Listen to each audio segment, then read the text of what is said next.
The morning sun rose over Jerusalem, and the temple courts were already filled with people eager to hear the rabbi from Galilee. Jesus sat and taught, his words carrying both authority and gentleness, when suddenly the quiet rhythm of his teaching was shattered. A group of men burst into the crowd, dragging a woman by force. Her hair was loose, her face marked by fear and shame. The scribes and Pharisees pushed her forward, standing her before everyone and before Jesus. Their voices cut through the air with accusation. This woman was caught in the very act of adultery. Now, in the law, Moses commanded us to stone such women. What do you say? The question was a trap. If Jesus said she should be released, he would appear to dismiss the law of Moses and lose credibility with the people. If he said she should be stoned, he would contradict his own message of mercy and possibly clash with Roman law, which restricted Jewish executions. The crowd grew restless. Stones could already be seen in some hands, fingers tightening around them. All eyes turned to Jesus, waiting for his answer. But instead of replying immediately, he did something completely unexpected. He bent down. His finger touched the dust, and he began to write. What he wrote, no one recorded. But in that silence, in that gesture, lay a mystery that has stirred the imagination of believers and scholars for centuries. The trap was set, the woman's life hung in the balance, and the fate of Jesus' reputation was on the line. And yet he chose not to argue, but to write. The crowd expected a sharp debate, a clash of scripture against scripture, law against mercy. They wanted fire in his words, a verdict in his voice, but instead Jesus chose silence. A silence heavy, almost unbearable, broken only by the sound of his finger tracing lines in the dust. The Pharisees pressed him, repeating the accusation, demanding an answer, but Jesus remained bent low, writing. His silence was not weakness, it was strategy. In that pause, he forced everyone present to confront themselves. Without a single spoken word, he shifted the weight of judgment from himself back onto their own hearts. In the scriptures, silence often carries a divine weight. Job's friends sat in silence for 7 days, unable to speak when they saw his suffering. The heavens themselves are described as silent before the throne of God in Revelation. Here, too, silence became louder than accusation, deeper than any argument. By refusing to react in anger or haste, Jesus broke the rhythm of the trap. He slowed time, disarmed the frenzy, and turned a heated confrontation into a moment of reflection. The crowd wanted blood. The leaders wanted to destroy him. But his silence opened a new possibility. Conviction not through shouting, but through conscience. It was not just the woman on trial anymore. It was every single accuser, every single bystander. The silence drew their eyes not to her sins, but to their own. And still the mystery deepened, for the question remained, what was he writing in the sand?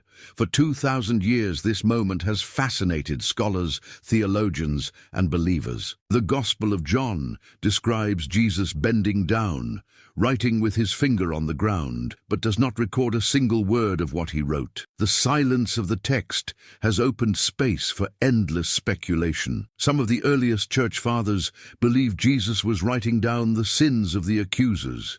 One by one, as they read their hidden faults written in the dust, their confidence crumbled. Suddenly, the trap they had set for him became a mirror reflecting their own guilt. Others suggest he was writing passages from the law itself. Perhaps he inscribed the words of Jeremiah 17:13. Those who turn away from you will be written in the dust, because they have forsaken the Lord, the spring of living water. If so, then his writing carried a divine warning that rejecting mercy leaves only emptiness, like names etched in fading dust. There are also those who see in this act a deliberate echo of God himself. When the 10 Commandments were first given, they were written by the very finger of God on tablets of stone. Now here was Jesus, bending down, writing with his own finger, but not on stone, on dust, on earth, on something fragile, impermanent, easily blown away by the wind. Perhaps that was the hidden message, that while the law carved on stone condemns, grace written on dust can erase, cleanse, and renew. Whatever the exact words, the act itself carried a weight that shook the accusers to their core. Because in that fleeting writing on the sand, Jesus revealed something eternal. To understand the depth of Jesus' gesture, we must return to the very beginning. In Genesis, humanity itself was formed from the dust of the earth. God shaped Adam from clay, and into that fragile material he breathed the breath of life. Dust, in Scripture, is the reminder of both our weakness and our origin. Writing on dust, then, carries a profound symbolism. Unlike words carved in stone, which last for ages, words drawn in sand are temporary. They fade with the wind, vanish with the rain, or disappear with the passing of footsteps. In other words, what Jesus wrote was not meant to remain. It was a message for that moment, to pierce hearts, not to survive time. The prophet Jeremiah once declared, "Lord, all who abandon you will be written in the dust." That haunting phrase may have echoed in the minds of the accusers as they watched his hand move silently across the ground. Was he writing their names, their sins, or was he simply reminding them that all human pride returns to dust? Dust also represents mercy. What is fragile can be brushed away. What is written lightly can be erased. In this sense, Jesus' act was a living parable. Though sin is real, it is not carved forever in stone. In his presence, even the heaviest guilt can be wiped clean, like words disappearing from sand beneath flowing water. The ground beneath their feet became a canvas of divine truth. The law, carved in stone, condemned. But Jesus' writing in dust revealed something greater, forgiveness, that does not leave a permanent record. And as his finger traced those lines, the accusers began to feel it. The weight of their own lives written not in permanence, but in dust. The men who brought the woman were not truly seeking justice.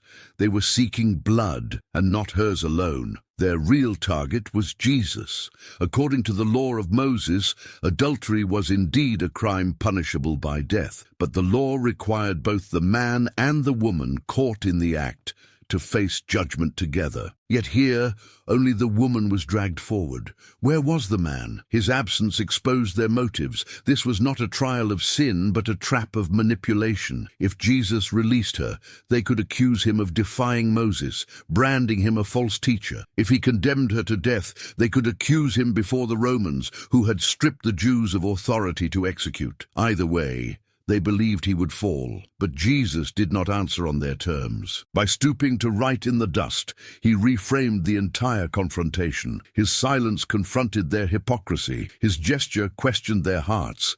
And when he finally stood and spoke, his words turned the trap upside down. "Let the one among you who is without sin be the first to throw a stone." In a single sentence, he exposed the truth. They were not defenders of the law, but men hiding behind it. The stones in their hands grew heavier, no longer instruments of righteousness, but symbols of their own guilt. The weight of judgment was suddenly unbearable, not for the woman, but for them. And slowly, the stones began to fall. The courtyard grew still. The sound of Jesus' words hung in the air like a sword, suspended over every heart. "Let the one among you who is without sin be the first to throw a stone." At first, no one moved. Their fists tightened around the rough edges of the stones, the symbols of judgment they were so eager to cast. But as Jesus bent once again to write on the ground, the silence began to press in on them. His words, combined with that simple gesture, transformed the scene from a trial of one woman to a trial of every soul present. One by one, their consciences awoke. The oldest were the first to feel the weight. Decades of memories, hidden sins, and private failures came flooding back. The stone in their hand no longer felt like an instrument of justice. It felt like evidence of hypocrisy. A dull thud broke the silence. A stone dropped, then another, and another. The sound echoed across the temple court, not as violence but as surrender. From the oldest to the youngest, they slipped away, their shame uncovered not by shouts or arguments, but by a gesture that pierced deeper than words. What Jesus did that day revealed a power greater than judgment, the power to expose the conscience. He did not accuse, he did not threaten, he simply revealed the truth, and in that revelation the stones fell, leaving only the woman and the one who truly had the right to condemn. But he would not. The gospel notes something peculiar. The accusers did not leave all at once, but one by one. From the oldest to the youngest, each walked away in silence. This detail is more than storytelling. It reveals the mysterious way conviction works. The elders carried longer histories, more years of hidden sins, more memories that could not be erased from their minds. They were the first to feel the sharp sting of Jesus' challenge. Decades of pride, dishonesty, and secret failings weighed heavier than the stones in their hands. Unable to stand under that invisible light, they dropped their weapons and left. The younger ones hesitated longer, their pride still intact, their confidence unshaken. But as the silence stretched and Jesus kept writing in the dust, their own consciences began to stir. One by one, they too realized that none of them was truly without sin. The crowd dissolved, not by force but by conviction, an unseen hand guiding each soul away. This gradual departure shows that conviction is deeply personal. It is not shouted from the outside, it rises quietly from within. Jesus did not expose their sins publicly. He let each man face his own heart in the mirror of his words, and in that moment the truth became undeniable. No one in that courtyard had the purity required to lift a stone. In the end, only two remained, the accused and the one who could never be accused. When the last footsteps faded, the courtyard was silent again. Only two figures remained, the woman trembling in shame, and Jesus, still bent low, his hand tracing the dust of the earth. Slowly he stood and looked at her. "Woman, where are they? Has no one condemned you?" She lifted her eyes, perhaps for the first time that day, and whispered, "No one, Lord." Then came the words that carried both judgment and mercy in perfect balance. "Neither do I condemn you. Go and sin no more." Here lies the forgotten secret of the scene. Jesus alone had the right to condemn. He alone was without sin, the only one who could have cast a stone. Yet he chose forgiveness, not a forgiveness that trivialized sin, but one that transformed it. His words did not excuse her past. They opened a door to a new future. In that moment we see the heart of his mission. He did not come to uphold empty legalism, nor to participate in public shaming. He came to seek, to save, to restore. The writing in the sand, the silence before the accusers, the command to sin no more, all of it revealed a Messiah who carries both justice and mercy, truth and grace. The trap set for Jesus became a revelation of his true purpose. He did not come to carve guilt into stone. He came to write forgiveness on dust, fragile, fleeting, easily erased. A picture of the mercy that wipes away even the deepest shame. And just as he bent down that day, his mission was always to stoop low, to enter the dust of our humanity, so that he could lift us up into life. This is the forgotten secret of the silence before the adulteress. Judgment belongs to him, but so does mercy, and in his hands mercy triumphs.